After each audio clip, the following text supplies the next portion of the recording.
Nigerians are asking this question.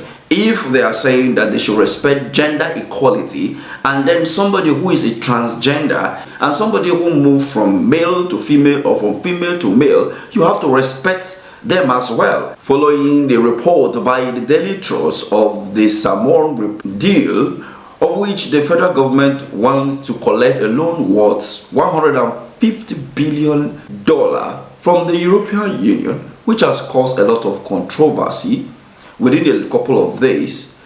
There have been a wide range of reports and a lot of conversation. Many people has been talking about this, knowing fully well that in 2014, before Goodluck Ebele Jonathan left office, there was a law enacted by the National Assembly and signed by the President that the same-sex marriage will not be allowed in Nigeria.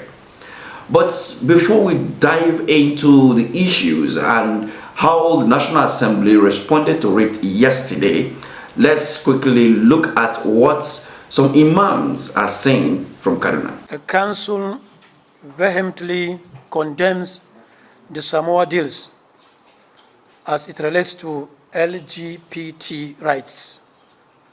The council views these deals as a grave affront to the religious and moral values and underpin Nigerian society. The council unequivocally states that such deals are fundamentally incompatible with the teachings of Islam and even Christianity and other religious practices in Nigeria, as well as with the nation's deeply rooted cultural and traditions. We call upon the legislature to reject any consideration of endorsement of these deals. These agreements threatened to erode the moral fabric of our society and are a direct violation of our religious and cultural principles. There has been a lot of wide range of reports. As you can hear the imams there from Kaduna, this has sparked a lot of reaction from the northern region, knowing fully well that Nigeria is a multidimensional state with a lot of religion and cultural belief, and for that reason, such cannot be entertained in Nigeria. And that is the reason why you can see a lot of how, crime, morality, and all of that. But the National Assembly passed a resolution yesterday following a motion of urgent national importance sponsored by 88 members.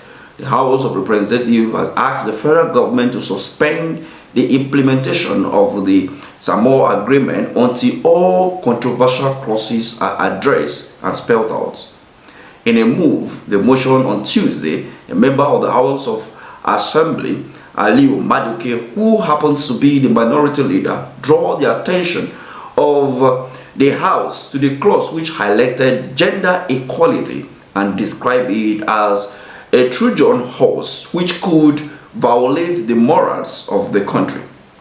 Now, when you look at that agreement, it spelled out, it said so many things that Nigerians are not reacting to. And one of these major issues is one of the articles that spelled out that there will be gender equality.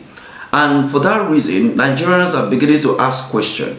If they say there should be gender equality, then what then become of the same-sex, gender or transgender or the rest of the people who claim that they are not men or women? Now, according to this article, which a certain article of the agreement, especially Article 2.5 and 29.5,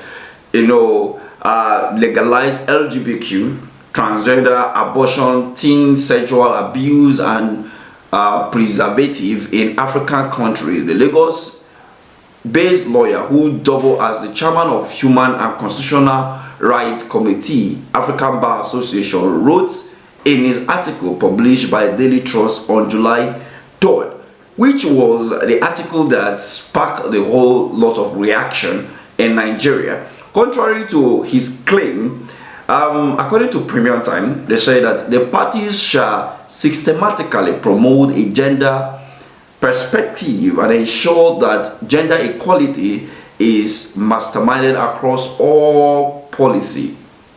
Article 2.5 of the agreement reads without a mention of any sexual orientation as claimed by the lawyer.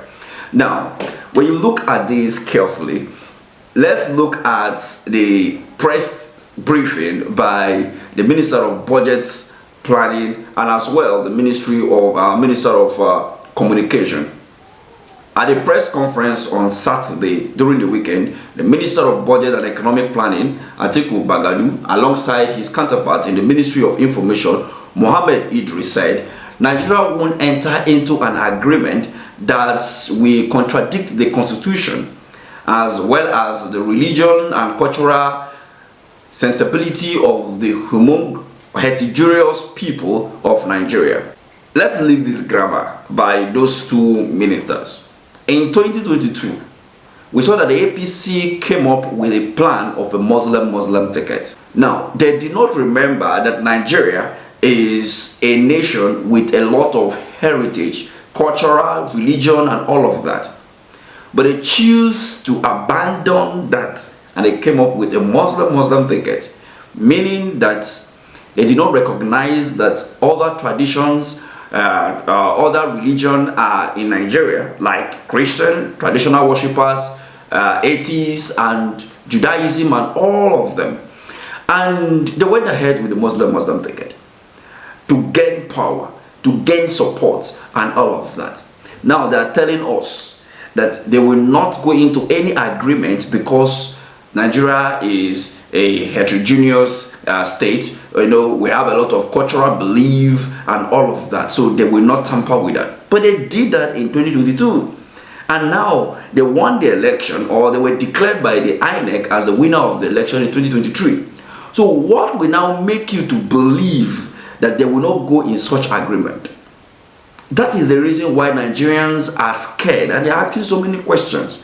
Because when you go to the National Assembly, even though the National Assembly are now saying that this deal should be suspended, the federal government will not take them serious because we know how they work, right? So the question here is that looking at this carefully, Nigerians are asking this question. If they are saying that they should respect gender equality, and then somebody who is a transgender, now how, when you say respect, you know, you should have respect for gender equality, and somebody who moved from male to female or from female to male, you have to respect them as well. You know, so those are the questions, because tomorrow you don't know what these people will come about and say, okay, fine, we want you to do this or we want you to do that. And that is the reason why many Nigerians are talking. And now you can see that people from the northern extraction of the country are speaking out, especially on this. But why the southern is keeping quiet, the north central is keeping quiet about this whole thing, probably is because they have understood the fact that the APC-led government don't really care about anything concerning culture, religion, or even Nigerians. All they care about is power, how to grab into the power and make use of it, and that is all. And that is the reason why Nigerians are crying out. But the questions remain that this whole thing now has been politicized and been looked at concerning the 2027 general election. But if that is the case, then Bola Ahmed Tinubu is on a long ride, and he will look at a way, you know, to bring himself out of this mess. But like I said earlier, somebody that did not care about the religion and the cultural practice of this country for the past 60 years wake up from sleep and decided to do a Muslim ticket, that person can do any deal.